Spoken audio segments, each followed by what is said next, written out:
Hey everybody, Luke Gromen, FFTT. Hope everybody had a great weekend. It was a beautiful one here in Ohio. I think might be the last warm weather for quite a while. I hope I'm wrong, but I suspect I'm not. So, at any rate, let me jump right into the questions. Thank you to everybody for submitting questions. Always really appreciate it. It's always great to have this conversation.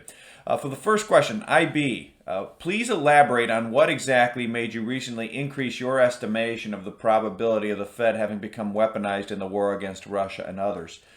For me, it's really been about the lack of the Fed's response to the combination of Treasury market dysfunction and weakening U.S. data series, various data series, along with weakening leading inflation indicators. So when you see falling used car prices, you're seeing softening industrial data series. And again, this Treasury market stress where it is, these are all things that the Fed has responded to in almost a Pavlovian manner for really the entirety of the post-Great Financial Crisis era, and they're not responding. And so to me, that is really it. I mean, you're seeing the weakening inflation on the come. If they wanted to, they could, I think, spin that as reason enough to pause, and that's why.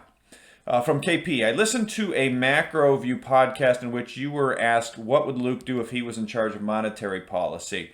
In your response, you seemed to think that the Fed could gradually reduce debt to GDP by several cycles of tight, then ease to reduce debt levels below Banana Republic level status. Do you really think the Fed has the tools or the ability to keep inflation in check?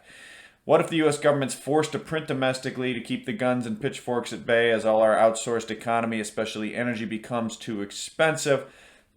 The printing will be the response to rising inflation, not the cause.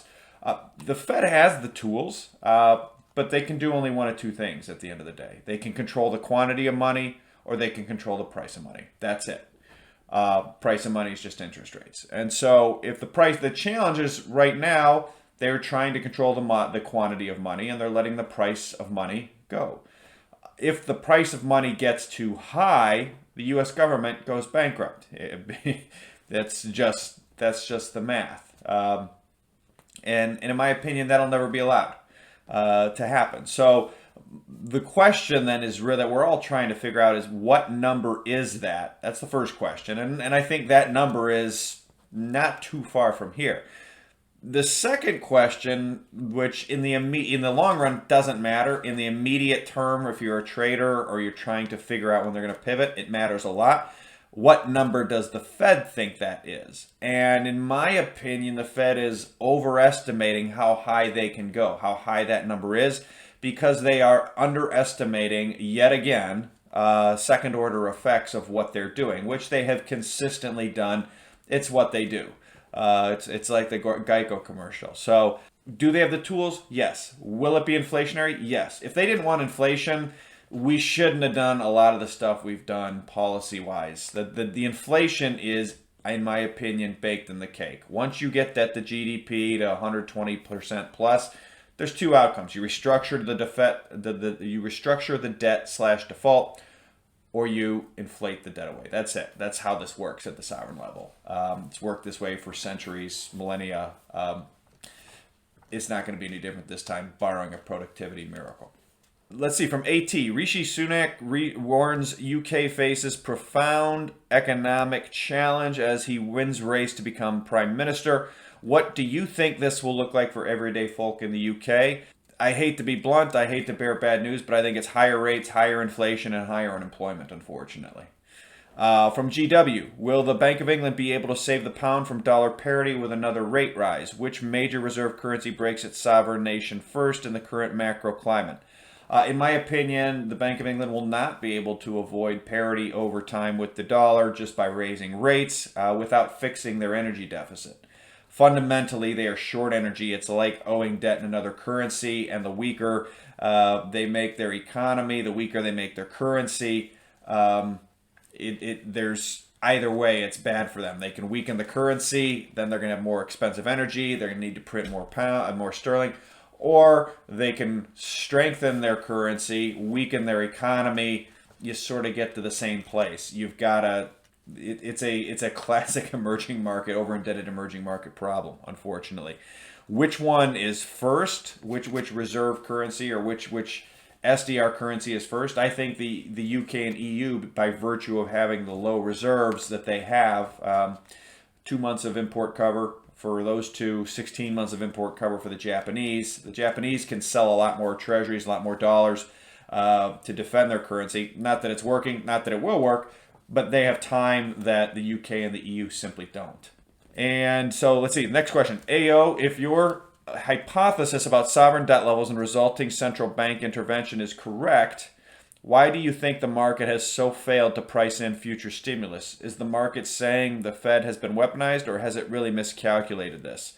I think it's important. I think it's largely because a significant percentage of market participants, they really are being dictated to by monthly mandates, quarterly mandates, particularly as you get to year end. And so when you're talking about something 4 months out, 6 months out, I just think that there is not a lot of market participants simply can't worry about that. They have to trade what's in front of them today. So we'll see. This last week, last several days, rise in asset prices and stock prices. Right now, I still think it's a counter trend rally, but that might be the first sign that it is starting to price in future stimulus. So we'll see. And then the final questions from Lauren. In your Shifts Happen #3 interview with Grant Williams last week, you say, "Why on God's green earth would I buy Treasuries if the U.S. government is promising to buy oil at $80? I'd have to be a moron." I wasn't mincing words in that one, was I? Can you please explain this comment in greater detail? Thank you. The short version of it is why would you own the bonds of a government that, with the other hand, is printing money to buy commodities? I mean, to me, when people show you who they are, believe them, right? The government's showing you they want commodities down, but not that much. They want inflation down, but not that much. They're telling you they're going to print money if oil goes below $80. And so, in my opinion, not just the signal itself, the effect itself of buying oil at 80, is that highly inflationary? Not really. Not really. To me, from a signal standpoint, the government's telling you they're not going to let oil fall. They're going to buy oil at 80, which, to me, I just think from a signaling impact is really important. Basically, in my opinion, it's a big inflationary signal that they do not have an interest in letting things collapse chaotically, which is really what you would, in my opinion, need to do to get oil to fall dramatically, given the global oil supply situation, peak cheap energy situation that we've long been discussing, where incremental resources keep getting more and more expensive. So with that, I'm going to wrap up for tonight. As always, thank you very much for joining me. If you like these updates, would like to see more of this type of information, check out our FFTT tree rings product. 10 most interesting things, what grabbed our attention about them, how they may fit or refute a way we had previously been thinking about the world. And as always, everybody have a great rest of the week. Look forward to chatting with you all soon. Take care, everybody.